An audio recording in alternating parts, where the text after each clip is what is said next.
All right, Dr. Taryn Marie, welcome to the show. Hey, thank you so much for having me. I'm delighted to be here. And I love this like wicked smart on your shirt, wicked smart studio. So fun. I'm so happy Well, to be here. Thanks for having me. yeah, and your partner being from Beverly, Massachusetts. So it just begs me to bring a whole box of gear to you guys. That'll be coming in next. We'll get you going. I'm so excited. Well, we need to get a whole box of gear for our clothing brand, Wicked Happy, over to you. We'll become wicked smart and you'll become wicked happy. This is like a match made in heaven, I think. Yeah, you got to be at the next event. So that's a whole other conversation just because of the Wicked Happy name. But yeah, let's give these guys. I was telling you before the show, a lot of people out there that are trying to make the transition into real estate. So many stuck in the W-2, right? And we help them escape is what we do. So tell these guys a little bit because you came from corporate, if I'm not mistaken. So let's go way I back. did. How did you do that? And like, what was the hardest part? What would you say to them in their world? Yeah, well, I think, the hardest part is making the leap. So I think there's a lot of people um, that are in different stages of thinking about what it would be like to have the freedom of being your own boss, their own boss, and to sort of structure their day in a way that they're building greater wealth for themselves as opposed to working for an organization. And by the way, from my perspective, there's nothing wrong with working for an organization. You know, our country is founded on, a number of companies that require workers to do the work.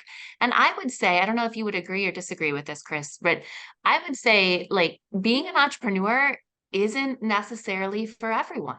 It just isn't. Now, can anyone do it? I mean, I think so. If you want to do it, but is it for everyone? Does everyone have the constitution for the highs and lows, for figuring out the cash solvency, the bootstrapping, the, being strategic, the ability to look 6 months out and to see disruptions or volatility in the marketplace and to course correct, to figure out how you're going to pay yourself and your own mortgage or your own rent and people that are working for you and to stay cash positive. Like it's a lot of stress. It's not just sort of an easy, seamless, ride off into the sunset. And it's incredibly rewarding. It's fun. It's also one of the most difficult and stressful things that I've ever done. So I think there's a lot of people with their toes sort of curled over the edge of the cliff that are thinking about jumping. And so what I would say, if you're in a moment where you're contemplating what this could look like for you in 6 days, 6 months, 6 years, I would say work as long in your day job as you can and build your business, build your real estate holdings, um, and try to do both for as long as you can so that you can then transition to a business that you've already built and you're not starting from scratch the day after you step out the door, I'll say from your W-2 because you're using that language. And there's lots of great examples of people that have held on to a job, a corporate job, their day job while they've built their side hustle, and are making their kind of B plan their A plan. So you binged off like at the beginning all the challenges, but not all, but you binged off a lot of the top challenges, which is pretty cool. But you also said just there to ideally build that and then transition over, which is what most of our students, we call them associates, did. How do I know if I'm listening? How do I know if I want to or I can deal with all those things you just said? How do I know if I can be a solopreneur if I'm doubting myself? I guess I know that's whirling in their head. Okay, great. Maybe that's my out, right? If they're on the edge, or no, maybe I am fit for this. How would they know? Any thoughts on that? Sure. I mean, as you mentioned, my work really centers around resilience. Having interviewed hundreds of people, collected thousands of pieces of data for the last 20 years on essentially how we effectively face the inevitable moments of challenge, change, and complexity. what I found is there are a series of strategies that we can employ anytime we face challenge. And challenge is something that shows up in our path when we don't expect it. And it's also challenges that we choose, like stepping out of the W-2 and becoming, an entrepreneur. And so what I would invite people to do if they're wondering, if you're wondering while you're listening to this, if you have the constitution to be an entrepreneur, what I would do with you if I were you is I would sit down and I would think about what are some of the greatest challenges that you have faced in your life? And what did you do inside of those moments when you faced those significant challenges to effectively address what showed up in your life, right? What you sort of volunteered for, or what life voluntold you, right? A challenge that you didn't expect that was given to you on your path. And I would look at those challenges and I would say, okay, so having faced what I have, based on what I know about myself, have I experienced challenges of a magnitude that would lead me to believe that I currently have the constitution to step out and do the things that Chris Pree is talking about or Dr. Taryn is talking about? And I think the vast majority of us will look at the challenges that we have faced and say to ourselves, you know what? I've actually done things as hard, if not harder than that, right? Like I grew up in an abusive household. I found my way out. I grew up on, government bread, milk, and cheese, and was able to get myself to college. I grew up with an absent parent or an abusive parent, and I was able to figure out how to be a productive parent. I experienced trauma and I found a way to heal. Like all of those things count, even if they didn't happen in your professional life. Think about the challenges that you face. And I know that each one of us will surprise ourselves when we reflect back on those moments of challenge and just be so amazed about the things that we've made our way through. And then when we look at becoming an entrepreneur alongside of that, is it hard? Is it stressful? Is it scary? Is it uncertain? Absolutely. And the vast majority of us have done things that are as hard or harder. I love it. Kind of got down to their core. And what came to mind when you were saying that, Dr. Taryn, is this. Okay, two things. Have you had coaches in the past when you all through your travels? I didn't ask you that at all, and I didn't get to that in my research. And then as a follow-up to that, are some of them coachable if they're self-doubting themselves, or with all those, if they don't have the constitution, I don't think they do. Do you think they can be coached into it? Like just your experience and then your thoughts on coaching them. Sure. Okay, so let's start with being coachable or becoming coachable. Actually, two really incredible colleagues of mine, actually three, Marshall Goldsmith, Jacqueline Lane, and Scott Oseman, they just wrote a beautiful book called Becoming Coachable. And it's available, at all of the places where you would buy books. And so many of the coaching books out there are about like, how do I become a better coach? How do I coach people? And what I love about this book is they felt called to write a book for people to understand how they can become coachable, or how can you become more coachable. So it's called Becoming Coachable. I might have a copy around here somewhere. I don't That's a see it. writer down. If I've not heard that. Yeah. And so that's a resource that folks, that all of you listening can look into if you're interested. One of the things that I teach about is the importance of self-talk, and I know there's a lot of mindset coaches out there and folks that are doing positive psychology work, and I think this is tremendously important. And what I have is something called the power of I am, the power of I am. And what I say, Chris, is what follows I am follows you. Now, what do I mean by that? Great question. So glad you asked. What that means is what we say to ourselves in our own minds is the greatest predictor of our current performance and our potential for the future. Now, here's what I used to think. I think you're really going to like this, Chris. What I used to think is the most important real estate was the real estate that I owned that I actually lived in, right? Like my family home, paying my mortgage, paying my rent.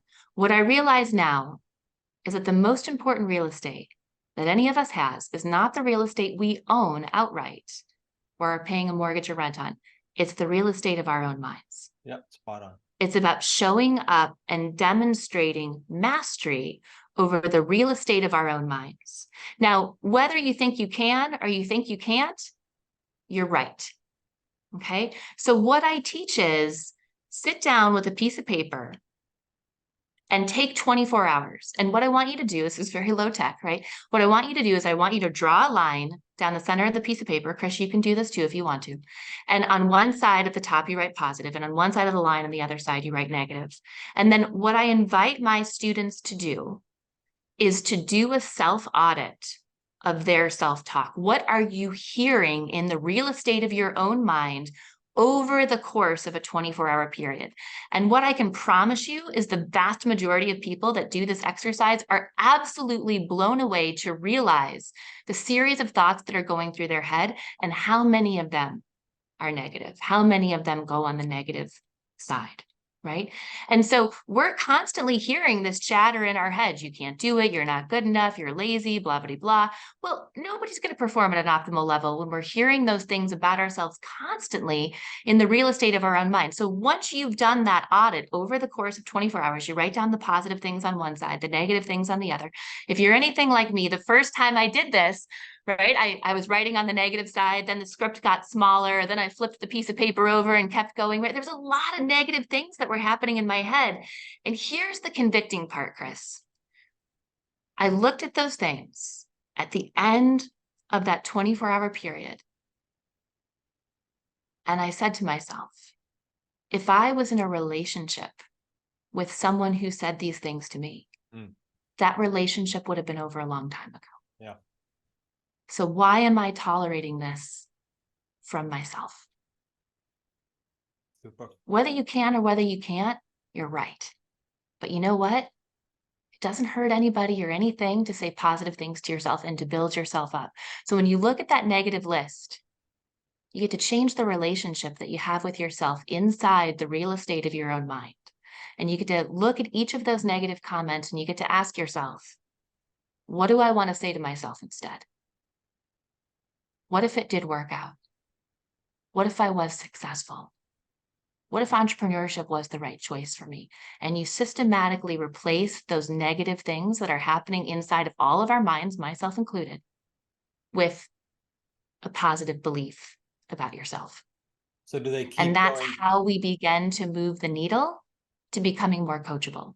Because you and I both know, Chris, and everybody listening here today, people can say all the positive, wonderful compliments things to us, but if we don't take those things in, if we don't believe that inside the real estate of our own minds, it doesn't make any difference. Super powerful. So do they take this down to the next level with those I am statements? In other words, that was cool exercise. Do they just now they take the redirect or the reframe and go into the I am statements? Is that what you suggest? That's right. Yeah. Yeah, exactly. So what you're doing is you're writing down everything that comes after I am, right? And it could be differently, it could be scripted a little bit differently in your head, but anything that you're telling yourself, about who you are, about your capabilities, about your strengths, about your worthiness, about how you show up, about how you look, all the things, right? Everything that we're saying to ourselves about ourselves. And generally it's I am or you are, and what comes after that. And that's what we're capturing. And when we shift that script from all those negative things to all those positive things, we really truly become limitless and unstoppable. For our students of manifestation, of positive psychology, what we give energy to in our minds is what we create. So if we're constantly saying negative things about ourselves and that we're never going to make it, well, there's some people that speak negatively to themselves that have done well, but imagine how much better they would have done if they had a better relationship with themselves. Right. And it stops the vast majority of people from even trying. So yeah, we look at what are we saying to ourselves? What comes after I am? We're capturing that over the course of a 24-hour period. We're looking at what we're saying, positive and negative. We're going to keep saying the positive things. And then we look at what can we replace on the positive side? What am I going to say instead? What am I going to say back to that thought when it shows up in my head? And what I like to say to people is there's a time to talk to yourself and there's a time to listen to yourself.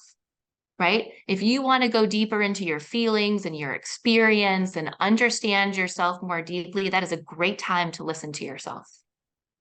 But when you start to hear in the real estate of your own mind negative comments about yourself, that is time for you to take control of that narrative, for you to take control of that dialogue, because nobody else can do it. And it's time to talk to yourself. And it's time to say, you know what? I actually believe in who I am. You know what? I think this can work out. I think I have what it takes. I believe I have what it takes. But with that positive, or that negative mess happening in our heads, like no wonder, folks are having trouble believing in themselves. So a good coach can help you replace those beliefs. For some people, they don't even believe in themselves yet, right? They say to me, Dr. Taryn, like, I want to replace this belief. And I've asked the questions, what if it does work out? What if I am successful? But I'm still having trouble, you know, eliminating this negative thing. Or we replay the voices of things that we heard. We replay the voices of our parents. We replay the voices of people close to us. And we start to believe in their assessment of us. So undoing that is a very important and a very powerful journey that we get to go on in service of being the best advocates for ourselves. This would be, so I don't forget and get too deep in the conversation, this would be a great time for me to ask you to let them know how they can reach you, Dr. Taryn. Then I have a few more questions here as follow-up. And then a little teaser on your book too. Even though I mentioned it in the intro, a little teaser for them on why they should jump into your book, and anything you want to share for your links or ways to get you. Yeah, thank you so much. So this Power of I Am exercise is actually in my book as well. I walk Nice. folks through it to a greater degree. If you want to take a look at that, the title of my book is The 5 Practices of Highly Resilient People. It was endorsed by Ariana Huffington, by Daniel Pink, by Kathy Ireland. If you're not familiar with Kathy Ireland, Chris, I know you're familiar with Kathy Ireland. She was an incredible supermodel on the cover of Sports Illustrated in the 1980s, 1990s. She's gone on to become a super mogul, as she calls herself. So really, Marshall Goldsmith, whom I mentioned, who just wrote Becoming Coachable with Scott Oseman and Jacqueline Lane. And the book's been endorsed by some really incredible people. It just became a Wall Street Journal, a #1 Wall Street Journal bestseller, which my team and I are so excited about and grateful for that designation. So check out the book, The 5 Practices of Highly Resilient People. One of the practices is connection. It's about the connection that we have with ourselves. It's the 3rd practice, as well as the connection that we have with others. That really fits squarely into our conversation today, Chris, because it's about the connection we have with ourselves. I walk readers through, or you can get it on Audible. You can listen to me walk you through the Power of I Am exercise. What follows I Am follows you. And in addition to that, if you want to hit me up on Instagram, that's a great place where I spend a lot of time. I'm also on LinkedIn periodically. Instagram, you can grab me at Dr. Taryn, Taryn Marie, and shoot me a note down in the DMs. I'd love to hear from you and hear about your experience with this interview and what your thoughts are. Yep. Tell her that you are a wicked smart listener when you hit, so she knows where they're coming from, and then she'll put you in the wicked happy community. Dr. Taryn, do you also And the coach it? Wicked Happy community. Yes, we've got this incredible apparel brand called Wicked Happy. It's an aspirational and inspirational apparel brand. This is not toxic positivity, people. It's about recognizing that we've all been through a great deal of difficulties and issues over the course of our lives, and certainly in the past couple of years. And Wicked Happy is meant to serve as an inspirational and aspirational reminder that no matter how much we're struggling, or no matter how much we're struggling right now, that we can find happiness, even wicked happiness again. Love it. Do you also personally do one-on-one coaching and group coaching and like that, Dr. Taryn, that they'd want to know about? Yes, I absolutely do. I've got a great individual coaching practice. I also have a group coaching practice where I bring people together. We typically match folks that are at similar levels in career and experience. We've got groups that come together. Both are tremendously powerful depending on what you're looking for. Individual coaching is obviously a deeper dive into my work on resilience. I work with a lot of entrepreneurs, with elite athletes, with executives and founders of companies. And with our group coaching, that oftentimes comes along with our digital course called Flourish Again, which is about implementing the 5 practices of highly resilient people. And then we also have a group coaching program that goes alongside that digital course in tandem. So Instagram is still the best way, or is there a separate link to get to some of that? Yeah, you can head over to our website. It's resilience with a C dash leadership.com. There's a tab there that says work with me, and we have our online course, which is available currently. And then periodically throughout the year, what we'll do is we'll do an enrollment for people to do the course live. So you get the course itself, and then you get weekly lives with me where we go over each one of the modules. And then on top of that, we have a group coaching program that a lot of people enroll in as well. I love it. Can you, I'm gonna ask this one question about resilience only because I saw it in the many videos I watched and I wrote it down as like an aha for me, because the word resilience, sometimes you talked about it in the video being not equating to bouncing back. That was one of the things you said in one of your talks. And I thought that's interesting because Right. I always thought that way too. Can you just mention why you say that and what that means? Resilience is not Yeah, back. resilience is not bouncing back. And I mean, what a relief, right? Because, as I mentioned, I've interviewed hundreds of people about their greatest challenges, analyzed, thousands of pieces of data. And what I can tell you, Chris, not a single person bounced back. Not a single one. Not a single person faced a significant challenge and went back to the way they were before they faced that challenge, right? I mean, you think about your own life, right? Like, did you go back? Did you go back to the way you were? God, I hope not. That's not. God, I hope not. It's a No, great that's why it was answer. a big aha for me because it made so much sense. For me, it was 08, right? But man, of course you wouldn't bounce back. And I just on the surface, everybody thinks that's the connect. Yeah. That's right. And you know what? It's one of the myths of resilience that I talk about in my book, The Five Practices of Highly Resilient People, because the vast majority of us out there are thinking that in order to be resilient, we somehow need to bounce back to a prior state prior to facing that challenge or that change or that complexity. Mm. And you know what? Nobody does. So it's like perfection. It's a false goal. It's never going to happen. And so speaking all over the world and all over the country on big stages, before I started talking about bounce back and bounce forward in earnest, I had people waiting for me at the bottom of the stage as I was coming off saying, okay, Dr. Taryn, hi. Also, I went through this challenge and I want to share with you, like, I'm not the same person I was before, but I think I was resilient. Can you help me understand that? And I'm like, yeah, I can absolutely help you understand that, right? And what I can help you understand is you're not supposed to be the same person. Right. So bouncing back, folks, is for Tupperware. It's for the Rubbermaid, commercials of the 1990s and early 2000s. Bouncing forward is for humans. And what that means is we take the wisdom, we take the difficulty, we take the experience, we take the learning, we take the empathy that we gained for ourselves and others, and we allow ourselves to be fundamentally and forever changed by that experience, and we bounce forward. We allow ourselves to be changed by what we experience. And resilience is about, ultimately harnessing those inevitable moments of challenge for the good and to enhance ourselves over time. As usual, Dr. Taryn, I'm looking at my clock going, I wish I had like an hour and a half with you. I really wish we had more time. Is there anything as you get off? You've done a ton of interviews like me. As you get off the interview today, is there anything I didn't ask? You'd say, I wish I could share that one nugget. Anything else you want to drop before we sign off? Yeah, I'd love to leave you, Chris, and our listeners with something related to self-love. And you might be thinking to yourself, what does self-love have to do with real estate? And I'm kind of thinking the same thing to myself. But here's what I'm going to go with. When we say things to ourselves that are unkind, we are not speaking to ourselves and acting from a place of self-love. And right now, we see on the news incredible atrocities that are happening overseas, on top of incredible atrocities that we've been watching in the United States happen overseas with other countries at war with one another. And we think, oh my God, this is terrible. I feel helpless. How do we do something about this? And here's how we do something about this. It all starts with self-love. It starts with loving ourselves enough to say positive and kind things to ourselves.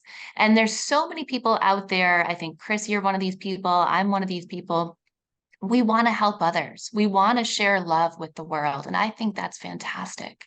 And what I know is our ability to love other people is limited only by our ability to love ourselves. So if we want to love people more, if we want to show up and make the world a better place, start with loving yourself more. We might say to ourselves, you know what, other people are easier to love. And they are, until they do something wrong. And then we write them off and we get rid of them. So start with self-love. Love yourself enough that the next time somebody cuts you off in traffic, you don't take it personally and feel like you need to step on the gas and roll up alongside them and flip them the bird. They just didn't see you in their blind spot. Right. And so love yourself enough to not be so reactive. Love yourself enough to not be so angry. Start with self-love and start with what follows I am follows you. Because when we say more positive things to ourselves, we feel better, we love ourselves more, and we show up in the world, and we can be a purveyor of love and positivity. And God knows we all need it. I love it. You dropped so many nuggets, like practical nuggets they can work on today, which I love.